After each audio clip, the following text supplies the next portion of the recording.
నగేష్ ధరవత్ గారు. నగేష్ గారు, మీ గ్రాఫ్ ఇప్పుడు పెరిగిందని చెప్పేసి ఈ సర్వే చెప్తుంది. గతంలో 2018లో అయితే 19 సీట్లు వస్తాయని చెప్పేసి అప్పుడు సర్వే చెప్పింది, ఇప్పుడు 54. అంటే గ్రాఫ్ ఎలా పెరిగింది అనుకుంటున్నారు? ఓటర్ల నుంచి వచ్చింది, ప్రజాదరణ పెరిగింది అనుకుంటున్నారా, లేకుంటే దీన్ని ఎలా మీరు క్యాచ్ చేసుకుంటారు, ఇంకెట్లా వెళ్తారు ముందుకి? Firstly, good evening to panelists and all panelists. Good evening, viewers of Raj News. కొంచెం గట్టిగా మాట్లాడండి, మీ వాయిస్ చాలా చిన్నగా వస్తుంది. ఇప్పుడు ఓకేనా అండి, వినబడుతుందా? Okay. Good evening to panelist and respected panelist అందరికి good evening, even Raj news viewers కూడా.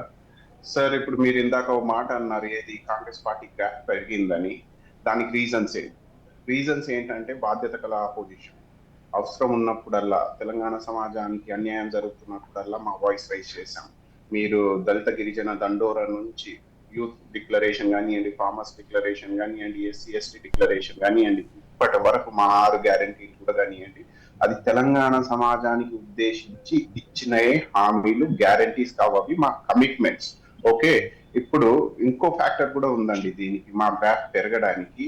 యాంటీ ఇంక్యుబెన్సీ బీఆర్ఎస్ పట్ల, బీఆర్ఎస్ చేసిన అబద్ధాల హామీల పట్ల, 3 ఎకరాలు వచ్చేస్తాయి, ఇంటింటికి ఉద్యోగాలు వచ్చేస్తాయి, దళితులు సీఎం అయిపోతారు అన్న అబద్ధాల హామీలు ఏవైతే ఉన్నాయో అవి మాకు ఇంకా ప్లస్ పాయింట్ అయిపోయాయి. ఈ రోజు కాంగ్రెస్ వెళ్తుంది అంటే అది కూడా ఒక ఫ్యాక్టర్. థర్డ్ ఫ్యాక్టర్, కొంచెం సర్ప్రైజింగ్ ఫ్యాక్ట్ కూడా ఇది. కర్ణాటకలో బీజేపీని మట్టిగా చేజిక్కించుకుంది అధికారం. దేని బేసిస్ మీద? ఓ డెమోక్రటిక్ ప్రాసెస్ మీద. అంటే మోడీ వేవ్ వీక్ అయిపోయింది, సౌత్ ఇండియాలో నడవదని.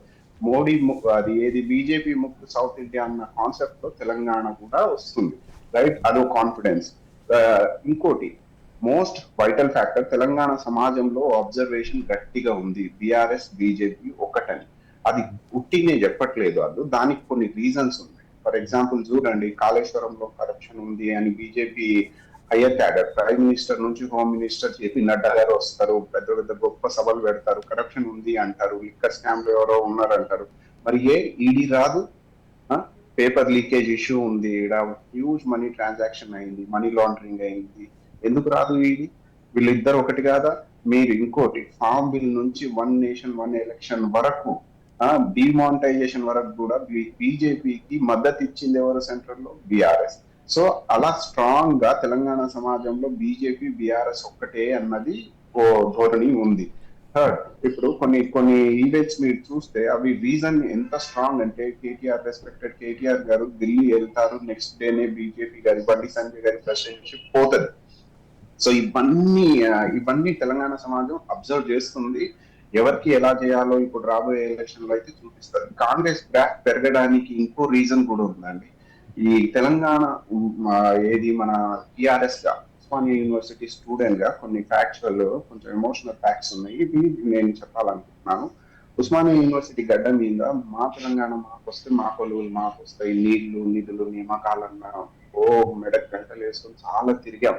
ఇక్కడ నీళ్లు కాళేశ్వరం నుంచి జిహెచ్ఎంసీ వాటర్ కూడా కంటామినేషన్ వాటర్ దాటి సిటీలో కూడా చనిపోయారు, రైట్? నిధులు వచ్చేసి పంజాబ్, హర్యానా, బీహార్, ఢిల్లీ, మహారాష్ట్ర నుంచి ఒక పొలిటికల్ అడ్వైజర్ ని హైర్ చేస్తారు, జాబ్ కల్పిస్తారు, 1,60,000 ఆయన శాలరీ, మన సీఎం గారికి అడ్వైజర్ ఆయన మహారాష్ట్ర నుంచి. అంటే టిఆర్ఎస్ నుంచి బీఆర్ఎస్ గా మారిన తెలంగాణ కోసమా?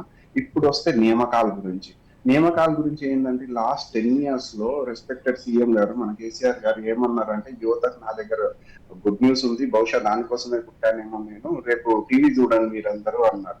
80 నుంచి 90,000 ఉద్యోగాలు ప్రకటించిన తర్వాత ఇంతవరకు ఆ ఉద్యోగాలు అంటే ప్రాసెస్ ఎండ్ కాలేదు. పేపర్ లీక్ అయినాయి, హైకోర్టు, సుప్రీంకోర్టు అన్ని ముట్టికాయలు వేస్తున్నాయి, ఈ ప్రాసెస్ సరిగ్గా లేదు, కరప్షన్ ఉంది అన్నది. అంటే పిఎస్సి, పబ్లిక్ సర్వీస్ యూనియన్ లో మొత్తానికి ఆ ఇనేబుల్ బెంచ్ ఉంది, దానికి ఓవరాల్ చేంజ్ చేసేసి ఇంకోసారి ఎగ్జామినేషన్ నోటిఫికేషన్ ప్రకటించిందంటే లేదు, అది ఏబుల్ ఏజెన్సీయే, ఆ కమిటీ కరెక్టే ఉంది, మళ్ళీ నోటిఫికేషన్ రిలీజ్ చేశారు, మళ్ళీ ఇంతవరకు ఉద్యోగాల నియామకాల ప్రక్రియ సరిగ్గా సాగలేదు. అంటే ఇవన్నీ failure of governments. Telangana BRS ఇక్కడ ఉన్నప్పుడు బీజేపీ సెంట్రల్ లో ఉందిగా, ఇక్కడ గవర్నర్ ఉన్నారుగా, ఇంతవరకు యాక్షన్ తీసుకోరు. ఎందుకు తీసుకోరు అంటే ఇద్దరు బి టీం అన్నది గట్టిగా దిగింది. ఓకే నగేష్ గారు, ఒక్క నిమిషం మీ దగ్గరకు ఒక నిమిషం.